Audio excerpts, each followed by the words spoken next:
Hi there, welcome to Homekeepers. Come right on in, my friends. So glad to be here with you today. It's a gorgeous day here in Central Florida, and I hope it is where you are as well.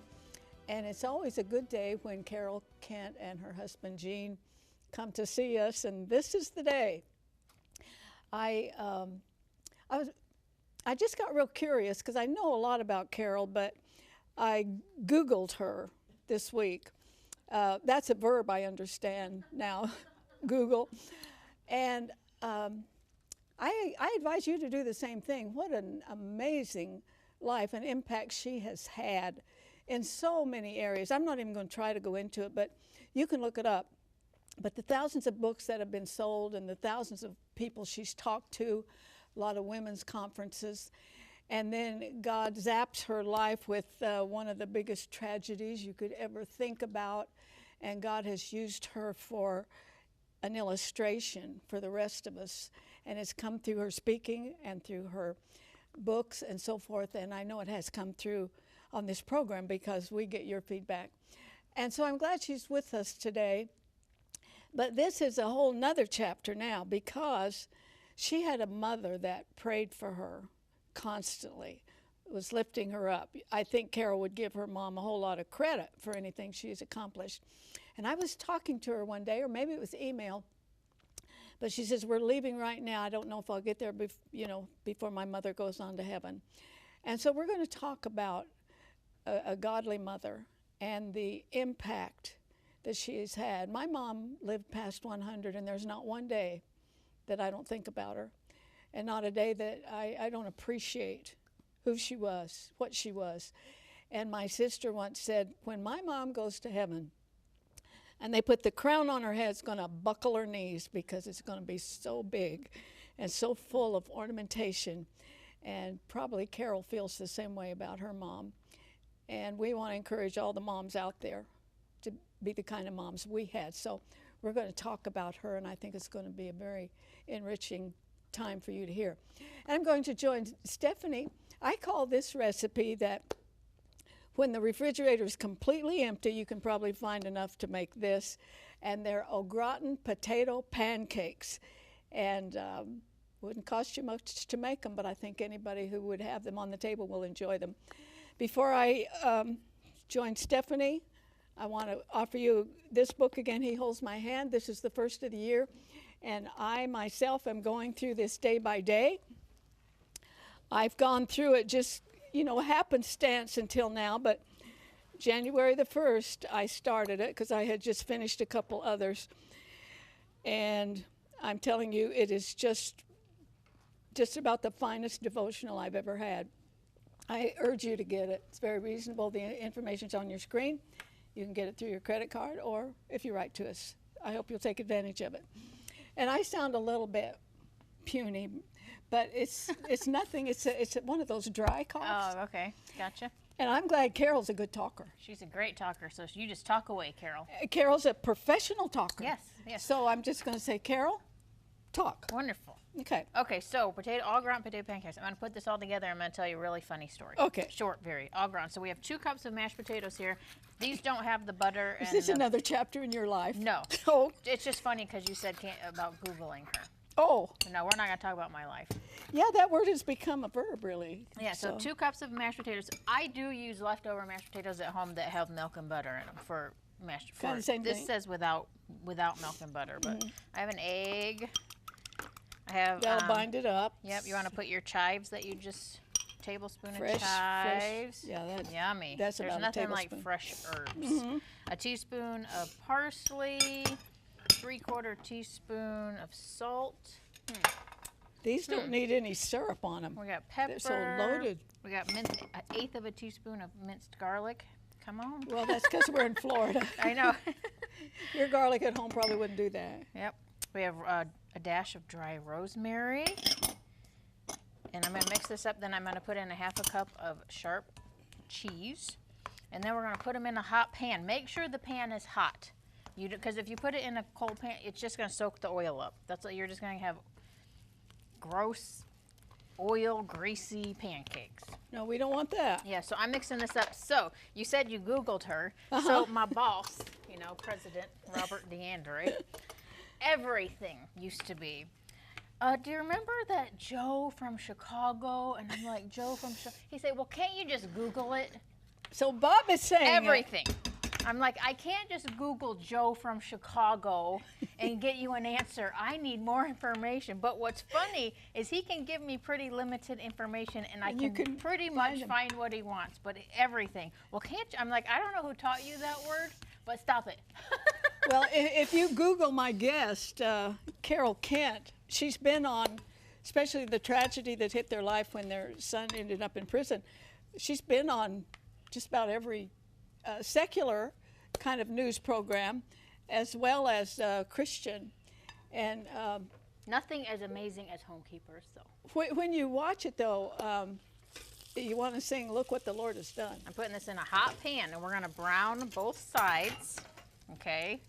Hot pan. It's very important when you're doing this. But you know, it's very true. If your refrigerator is just about empty, yeah, because you could throw these on the... Yeah, and you could put, I mean, this is a basic recipe. You could put anything in here. You could put meat in here. You could put different seasonings, different cheeses. Think about leftovers. Like I said, whenever I have mashed potatoes left over, I'll always make potato pancakes like the next night. So it's another side that you don't have to... So have you done these before? Not the au gratin ones, but potato pancakes with sour cream and cheese, salt and pepper, just really simple. So you just, So you I'm know, just cook letting them, this boil them, cook. or bake them, you could, and then mash them. Oh, the potatoes? Yeah. Yeah. Yeah, Super simple. either way. Or if you have leftover, I like leftovers. I like using my leftovers, so just... Well, when I go to a restaurant, oh, I'd that's say beautiful. 99% of the time I bring some of it home. Yeah. And it always tastes You better always the next do. day. Yeah. Oh, they get you too much. I'm learning. I'm learning. You eat it all at one time. Shh. I'm learning. Because I'm an inhaler. I'm hungry. I eat everything and then I'm stuffed. And then she goes to the doctor and they put her on the scales and she starts crying. Yep, pretty much. But this last time you cried, I didn't see any difference. I thought you looked good. Maybe there's something wrong with her scale. I'm going to go with that. There is something wrong with your scale. Yeah, Look at these are beauties. they are. Yeah. And they brown up nicely. Hot pan. Hot Yes. pan. Where was I? Can you grab a paper towel for me, please? Yes. Thank you. Recently, on a Sunday, we went to Perkins. Ooh, that's a name from the past. Yes, but they have a good menu, and Yeah. about once a year I get hungry for a waffle, Oh, I love waffles. and that was the day last Sunday. Nice. Last Sunday. So put it on a paper towel and let it drain. Uh-huh. Okay, and there you go. All right. So easy, so yummy. Mm-hmm. These are beautiful. Mm-hmm. So good, right? So good. So They hot. are wonderful, and Yeah. I think your kids would love them, and I'm sure that It's just a great side, husband would. so you can do something different. Yes. Yeah.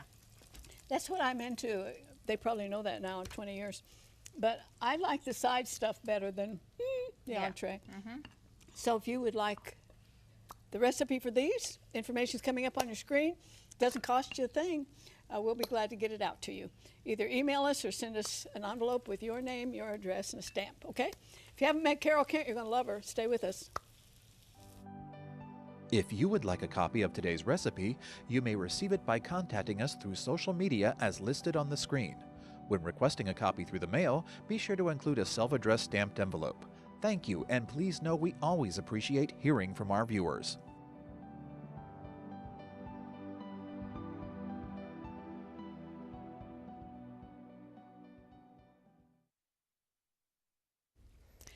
Well, welcome, my friend. And I believe our correspondence was email that day, and I always wondered if you got there in time. Oh, And today you said you did. we did get there in time. And Arthelene, at Thanksgiving time, Jean and I went home knowing that my mother had been hospitalized with pneumonia.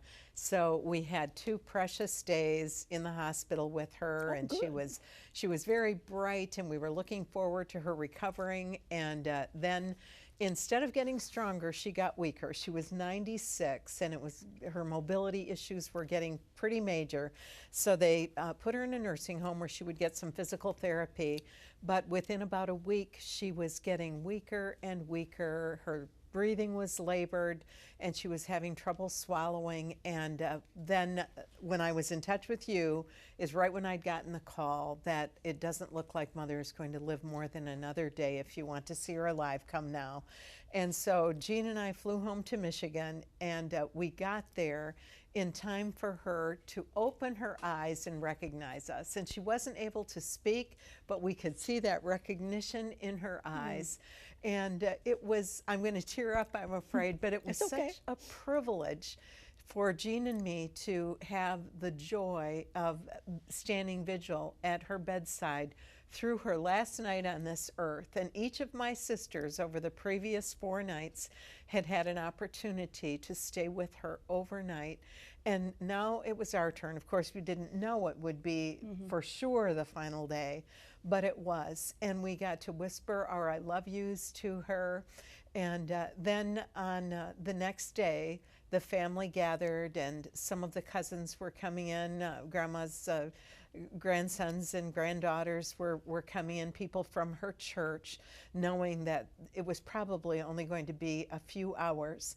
And then in the early evening, her daughters, and keep in mind there are 5 of us, but her daughters gathered around her bed, and we said, let's sing Mom's favorite hymns. And so we sang Amazing Grace, all the verses, and we joined hands and we prayed over her, and we sang A Mighty Fortress is Our God, and then we sang His Name is Wonderful, and that was always one of her favorites. And right as we were singing His Name is Wonderful, I saw Mom go, and it was her last breath. Was she smiling? She was. I said, I think they see it. I said, sisters, I think she just left us and is in the arms of Jesus. And they said, yes, she's gone. And we looked at the clock, and we realized she had left us at 8:14 p.m. that night. She was gone. And what a joy it was to pray over her and celebrate her life. And there was rejoicing. Oh, there was tremendous rejoicing. And I have to tell you, we had the privilege of being in on planning her, we called it her homegoing celebration service. And we had already had a list of her favorite hymns, and she wanted her granddaughters to sing. They're not trained musicians, but they would come over and do living room concerts for her at the piano. And she said, I want them to sing What a Day That Will Be When My Jesus I Shall See. And then as her coffin was being brought into the church, as people had gathered for her funeral, one of the nieces sang, Because He Lives, I Can Face Tomorrow. But the most precious part of her service is that at the last reunion we ever had with Mother and Dad living, which was 6 years earlier when they were 89, just 6 weeks before my daddy died, they had prepared blessing cards for all of us. And they said, we want to separate you into family groups. And Mom said, you know, we think this will be our last family reunion like this because you live all over the country, and we just want to bless you. So she said, we've prepared these cards, and they had pre-selected scriptures for us, for each one of us, that they prayed over us individually. And mine said, Dear Carol, you are our firstborn, and you are loved so much. You have been through much pain, but always remember His strength is made perfect in weakness. And then they had us join hands and pray, and they prayed for Jason. Of course, he couldn't be at the reunion because he's incarcerated, but it was precious. And so for all 6 of the children, they had these blessing cards. So at her homegoing celebration, we got out our blessing cards, and the main part of the service was her children and their spouses and the grandkids sharing the blessing that Grandma and Grandpa had passed on to them, and the scripture they left and their favorite memory. And I'm telling you, there were some tears, but there was some great joy. And the preacher got up. He said, well, this has been an easy service for me. The preaching has already been done by the legacy of this precious woman. And then, Arthelene, we always feature Speak Up for Hope. When I'm on the show with you, the ministry we have to inmates and their families. Yes. And Mom had left a little written note in what she wanted for her memorial. And she said, I don't want flowers that will wither and die. I would like for my friends and family to make gifts to Speak Up for Hope in honor of my grandson Jason and his ministry on the inside of a maximum security prison. And Arthelene, we thought, you know, maybe a few $100s might come in. Do you know by the time all of those gifts were collected, it was over $5,000 for Speak Up for Hope. Praise God. Given in Mother's honor. Blessing. And inside that prison. It was just amazing. Jason was so blessed. He couldn't be at the service, but he was so blessed by his grandma's gift to him and to the inmates. And I don't know if we have some of those pictures. Yeah, we have some pictures of Mama. One of the beautiful parts of all of this is that I had been able to spend some time with my mom. That's you and your mom? That's my mom now, on a how summer long ago in was Michigan. That? It was about 2 years ago when she looks wonderful. Doesn't she look fabulous? She got that. She had the radiance of Jesus on her face. Yeah, and that cute haircut. And she's just adorable. But she worked. Now this was her, she took on your ministry. Oh, she worked for Speak Up for Hope. And do you see the pile of letters? And I would mail her stacks of letters that came in from inmates and from the family members of inmates. And she would read through those letters and she would write down the name of the person and the name of what their prayer request was. And then she would write out a letter to them. You can see her with her little highlighter there. She wanted to make sure she got the names right. Her desk is a lot neater than mine, too. Well, she probably cleaned it up for this picture, I'm guessing. Just maybe. But when we went through her things, after she passed away, we saw her Bible with pre-selected scriptures that she would send to these inmates and their families. And then she instilled in the grandchildren the joy. So that's your niece, right? It's our niece, and she challenged the nieces to fill boxes of hope for wives and moms of inmates. And some of the people who followed our chats on this program know that we put together these boxes that have comfort items for the families of inmates. Because sometimes they're left so poor. Oh, yes. That anything is, you know, as you described your mom's homecoming, my brother-in-law, wonderful, wonderful man of God, died very similar. And the whole family was there and they were singing and all. And there was a hospice nurse there. She said, I've never seen anybody die like this, because the world is in anguish. That's right. When someone goes, or the way they go, or whatever. But the saint of God, it's a whole different world. You know, that's so interesting you should say that, because at Mom's visitation the night before her funeral, her hospice nurse came, 2 of the nurses from the nursing homes were there, and her medical doctor, and all of them were there just to pay tribute to this amazing saint who they loved ministering to her as she grew older. And it just blessed me, because they weren't close family, but they saw the radiance of her faith. And of course, that was passed on to her children and to her children's children.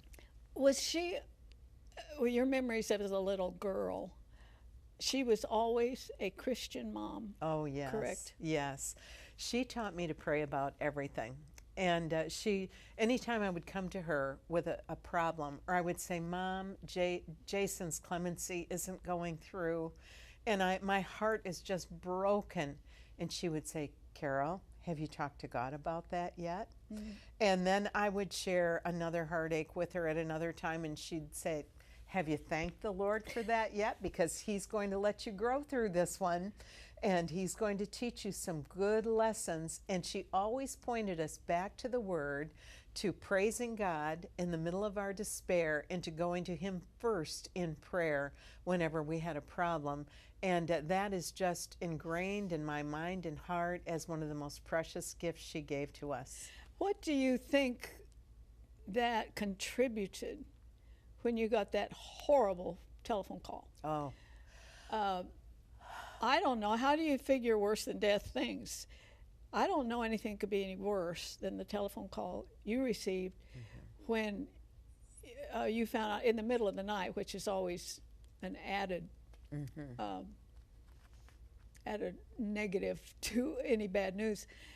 In case you didn't know, because we talk about it every time Carol's on, but her son, graduate of Annapolis and everything to be proud of, kind of came unraveled and he killed a person. And he's in for life. And you've often described what it was like, and you couldn't even hardly stand up. Your legs wouldn't. It was horrible. But looking back at all that and what's happened since, how do you think you would have faced that without that mother when you were a little girl and she's saying, okay, did you talk to the Lord about it? It's this. I don't think I would have done very well, Arthelene, because it I was the agree. shock of all shocks. And people have said to me, Carol, did you feel like you lost your faith when Jason was arrested after you had raised him to love the Lord and to serve him? And I can honestly say no. Did I question him? Did I feel a little angry with him about what he allowed? Absolutely. But I did not doubt that he is still God and that he had a purpose and a plan. And that is because of the legacy of my mother's prayers. And I was thinking today as I was coming into the studio, this is my first show to shoot with you without the covering of my mother's prayers. So I'm hoping there's somebody out there watching us right now who say, Picking up I'll the pray slack." for you, Carol. I'm going to take up where your mother left off because I know there's power in prayer and I'm counting on you.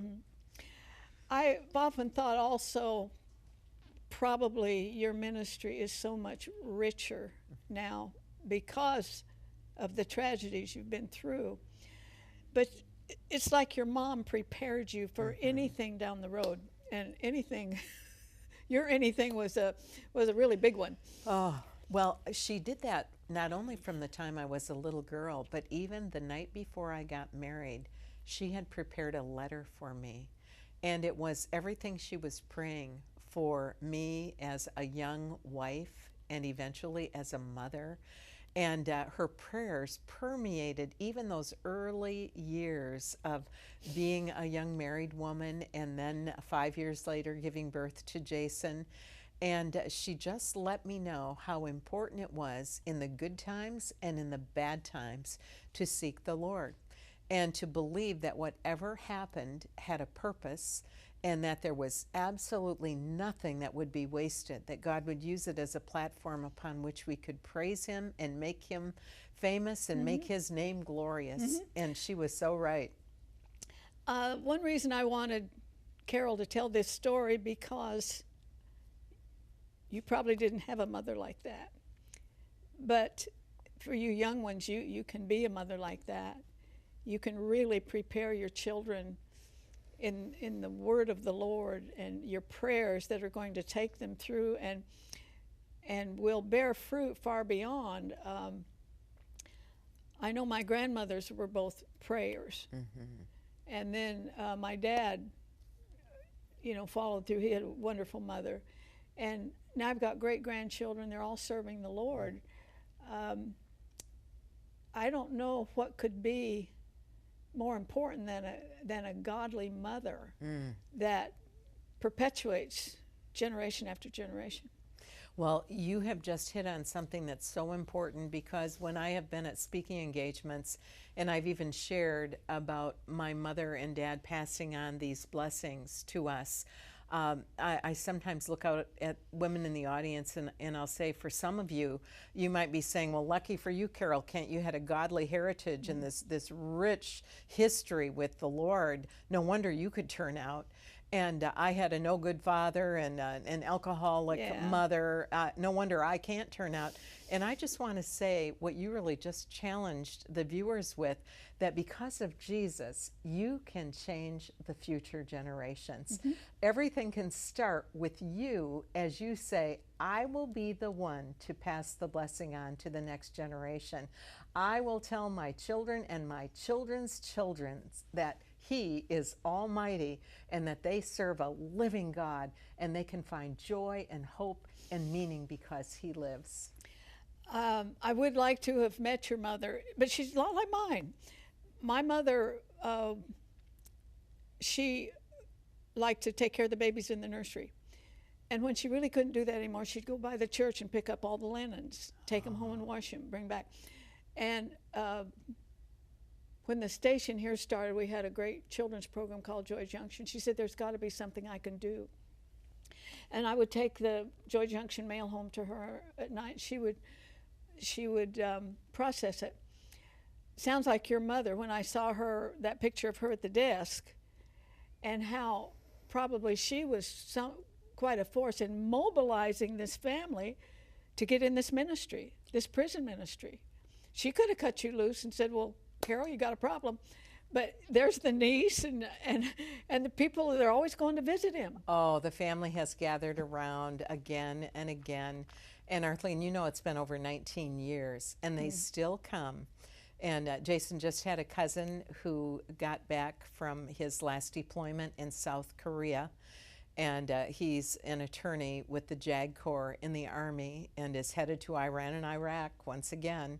And I look at him making a trip all the way to Florida to see Jason. And he said, my cousin means a lot to me. And he said, I am going to be there. I'm going to be encouraging him, and I'm going to be visiting him for the rest of my life. And I know that it's because of the heritage of a godly mother and father. They are making a huge difference for God's glory. And I look at them today as models of what I want to be like. I want to pass truth and hope and joy onto those that follow me and let them know that they can choose to do something that matters with their lives, and they can choose to encourage people to get involved with the least of these. And they mother out of her meager income. And as a retired 96-year-old, she made so little, but she was a regular contributor to Speak Up for Hope. She said, this is something that will outlast my life. I'm going to give to something that has lasting value and importance. And how much that touched me. And I look at the people who sent notes when she passed away. We are investing in the legacy of Pauline Affman through Speak Up for Hope. She's the greatest fundraiser you've had so far. Incredible. Yeah, we are out of time, but I did want to spend this time talking about a really godly mother, and we can all learn from her. We can learn from everything that Carol said about her, and we have no doubt where she is, and she's not sick anymore. She's got strength. We all think she's probably about 30 years old in heaven. And Carol, we'll see her again. We are out of time, but please join me next time. Remember, there's no higher calling than that of a homekeeper, and we proved it today. God bless you. If you should miss a Homekeepers program, you can catch up by going to www.ctnonline.com. Click on CTN Programs and then on Homekeepers.